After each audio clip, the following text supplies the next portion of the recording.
Welcome back to the Artie Lange Show. My first guest, good friend of mine, great comedian, needs no classes. He'll be at Caroline's this weekend? Yes, this Wednesday, Friday, and Saturday. Wednesday, Friday, and Saturday. The great Dave Attell. Thanks for having me, guys. Now, Dave, do you mind real quick? There's someone on the phone who wants to take Mike's class. Do you mind if we... Oh, sure, please. Because I was going to throw my 2 cents on Okay, that. well, So please, go ahead. Mike in New York, you're on the air. Yes, hello? Yeah. Yes. What's this question? Yeah, it sounds like he needs to take your class desperately. No. Mike, what do you want? You want to take Mike's class? Yes, I am from Brooklyn. I watch, I read Mike's text, and I see he's teaching class, and I watch the show, I listen to the show, and I have a few questions for Michael Boschetti. Oh, I know who this is. This is We got to hang up on him. I know that guy desperately needs a comedy class. No, that's a friend of mine that's pranking us. I know who that is. Good one. He's a regular jerky boy in his prime. Well, what are your 2 cents on this day? Well, I know the class isn't for me because I don't have a background in construction. I assume it's very specific. It's not a Costco's. Well, I was just like going along with the improvisational aspect. Oh, I understand. Yeah, but yeah. I personally trust Mike's vision and his insight into this thing, but I don't know. I desperately need some help. I feel like I've hit a wall, so maybe this is it. I mean, you know, new ideas. What about that, Mike? And what about comedians, like sort of legendary comics who feel they've hit a creative wall? I do. Dave will never hit the wall because Dave has been genius since day one when I seen him at the Boston Comedy Club when I was a new comic. I don't know if this... Well, does that help your wall thing? I don't know if this is part of the consultation right now, this buttering up process, but I'm in. You know? Yeah. No, he's a salesman. Dave, I could never teach you. You can I can learn a lot from you more than I'm serious. Well, now that's a bad teacher right there. Yeah, saying I need to learn from you. Where's my $100?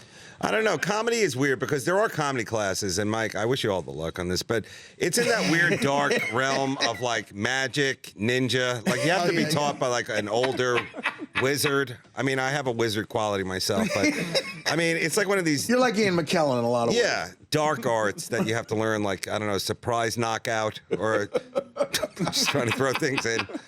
You know, in the waiting room is Bill Cosby, so. But what do you think when you hear comedy classes? In all honesty, do you think it's a complete scam? Or is there something that can be learned by? So like maybe something like a stage presence. Can you teach somebody something? You can't teach them how to be funny. But I think you're hitting it right there. Is like so many people, it seems now, like have the tools and they know a lot about comedy, but do they have the sense of humor? Yeah. And they always have that kind of cockiness, I guess. Right. But you're like, don't you see, you know, the fun of the situation? And it's maybe that's just a generational thing, but I don't think it can be taught. Like, how did you feel like the first time you thought a joke was something that people would laugh at, strangers would laugh at who were paying?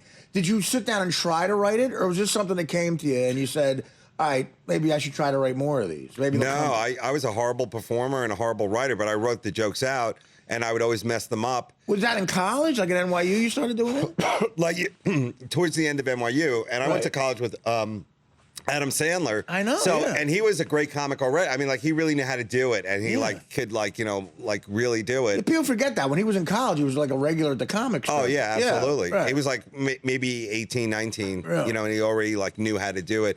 But for me, like it was insane charisma too. That's something else you can't be born with. Like, yeah, exactly. Broads always loved Sandler. Like, you know.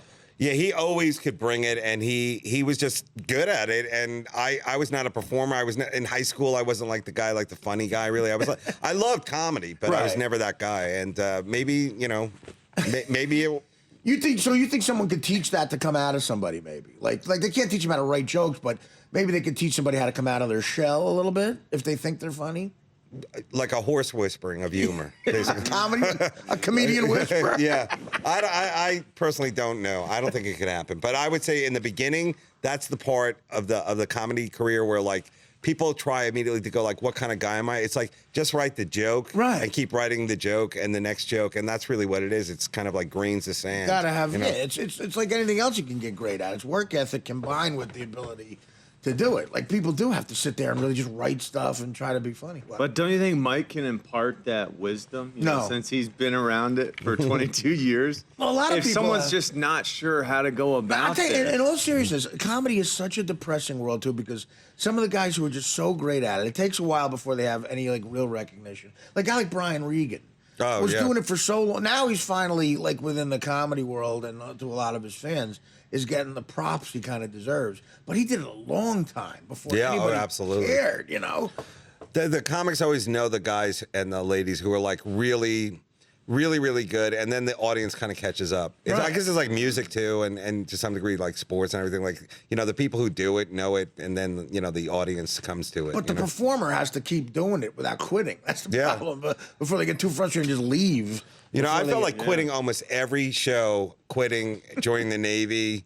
I had a day job, and I kept, every time I was like, I'm this old, and by the time I'm this old, like, if it doesn't happen, I'm going to join the Navy, or I'm going to, like, do something, Really? Like that was the backup? My backup was definitely, like, because I don't care, even to this day, like, the famous aspect, or the Vanity Fair party, Right, like, right. all that stuff creeps me out. I don't like it. I don't like the attention, and it just, I don't like it. I love doing the comedy and hanging with the comics and the audience that gets it. Cool. Right. But, there was nothing like, how am I going to give up this, bottle service? I didn't like any of that. I liked the balls and teeth of it, basically. I just like that. You like instead of doing that, you'd rather be in the group of people that's goofing on all that crap. Right. For what it is. But And I it thi- is just phoniness. And, But I assume in your class, you're going to tell them also how to handle the fame. 'Cause that would be good. Let's say you get like here's my other question. It's $100 a person, right? But let's say you get the rarity, the Sklar brothers, like a twin team. That's a good point. That's got to be 50 a dude. That's a good point. So is it, yeah, right. Is it A Smothers brothers. Is it $100 per comedy entity or just like for a person? Well, 100 each, guys. I'm sorry. There's Wow. no negotiation. Yeah. But I guess, twinism, that is a rarity. The Sklar brothers are going to have to come up with 200.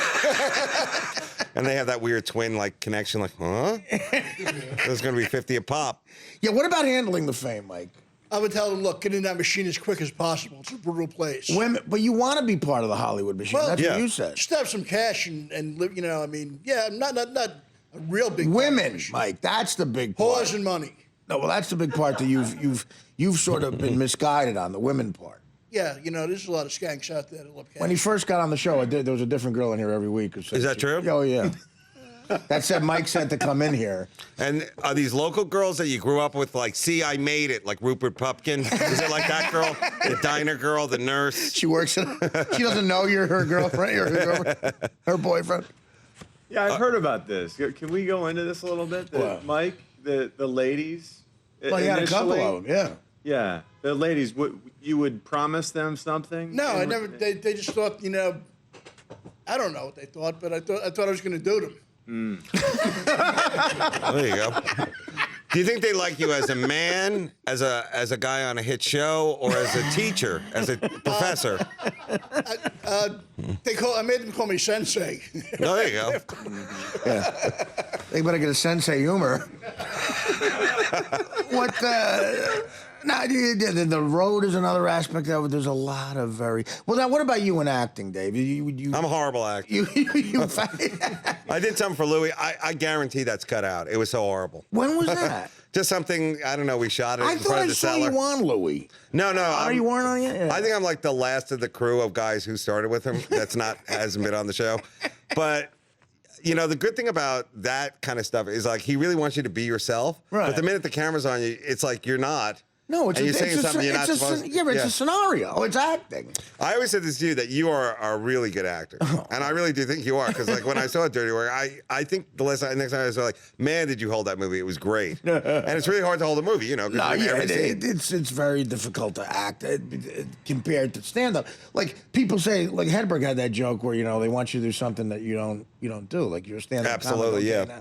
Be a farmer. Yeah, right. But I would. Well, Seinfeld. The first 3 years of Seinfeld, you could physically see him mouthing the other actor's words. Oh, really? Yeah. He was a little stiff. Before he says his line. He was a little stiff. But the writing was so good, it just worked. Eventually, it just happened.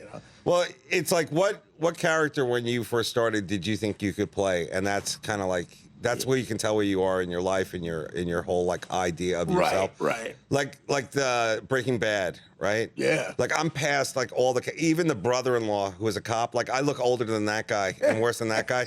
So I could definitely be like one of the guys in the office waiting to meet what's his name?